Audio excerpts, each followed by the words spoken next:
this out, and I certainly believe that the pandemic brought us to the point of seeing how critical this was when people didn't have access to service. And I trust me, have a long list of issues that I think are here of great concern about broadband. So hopefully we'll have a chance to work on them. Senator Markey. Thank you, Thank you, Madam Chair, very much. Madam Chair of the Federal Communications Commission, and just following up on Senator Thune's line of inquiry, just going back to 2015 and just restating what you just gave as an answer, you did vote to approve the open internet order, and that put net neutrality protections in place.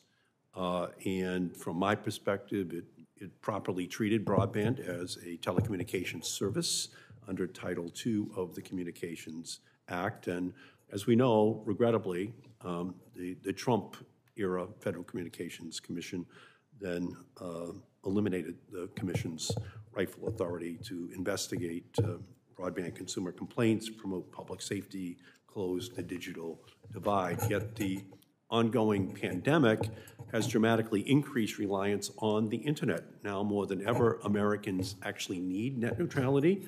Americans need a commission with authority to have consumers' backs and oversee what is undoubtedly an essential utility, broadband access.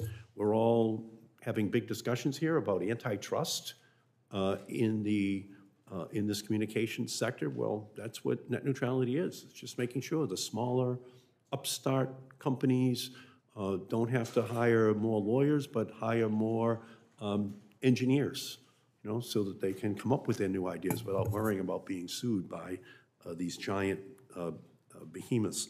So again, Chairwoman Rosenwasser, do you support reinstating net neutrality rules and restoring classification of broadband as a Title II service? Thank you, Senator, for the question. Yes, I support net neutrality. Beautiful. And I intend actually on introducing legislation that would end this ping pong between administrations and make explicit broadband is a Title II service. My hope is that we could do this on a bipartisan basis, but perhaps that will not be the case. And you will still retain that inherent authority at the FCC to act. On E-rate, the coronavirus pandemic has also highlighted the homework gap experienced by 12 to 17 million children, mostly poor children, rural children, black and brown children in our country who have been unable to complete their homework at home. And it's why I fought for $7 billion for an emergency connectivity fund, which is now the law. And I thank you for the excellent way in which you have implemented that program. Under your leadership, the FCC has already received more than $6 billion in applications, and you have committed more than $3 billion to helping communities across the country to connect those 12 to 17 million children at home so they can do their homework. And so I think that the numbers actually show the urgency of us of continuing to deal with the issue, and we're working hard to include more money in the Build Back Better program so that you'll have more resources in order to deal with this issue. Do you agree that we should add more funding to the Build Back Better bill for emergency connectivity so that the resources are there for those children? Thank you, Senator, for the question. The homework gap, as you said, may affect as many as 17 million kids in this country. We are making progress with the funds from the Emergency Connectivity Fund. I just don't want to have to stop until we connect every child everywhere, so no student is locked out of the virtual classroom. And do you believe that we have to create a permanent solution to this problem so that children in the future are not locked out at home? Yes. Yeah, thank you. And let me just ask you, Mr. Bedoya, in terms of a child online privacy protection law, the FTC is responsible for enforcing the Children's Online Privacy Protection Act. Mr. Bedoya, do you agree that Congress should update COPPA to, one, give 13, 14, and 15-year-olds control over their data. 2, ban targeted ads to children.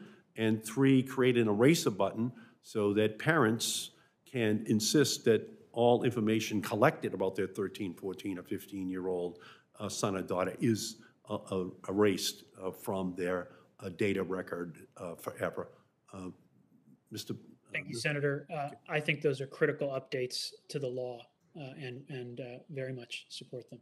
You do support it. Can I just get your view on that as well? Well, as the parent of a child in that age range, I fully support the idea of an eraser button. Yeah, thank you. Ms. Babish, do you have a view on that? Yes, fully support. Fully support. Yes, sir. No child. No. So we'll just go with those who do, and say that they represent every other parent in America that is understandably paranoid about what they saw in the last year and a half in terms of their children's relationship with this device that has been their companion in increasing numbers of hours every single day, every single week, and we should provide those protections. And I think we should do it in this Congress. Thank you, Madam Chair. Thank you, Senator Markey. Senator Sullivan. Thank you, Madam Chair, and Chairman Rosenworth.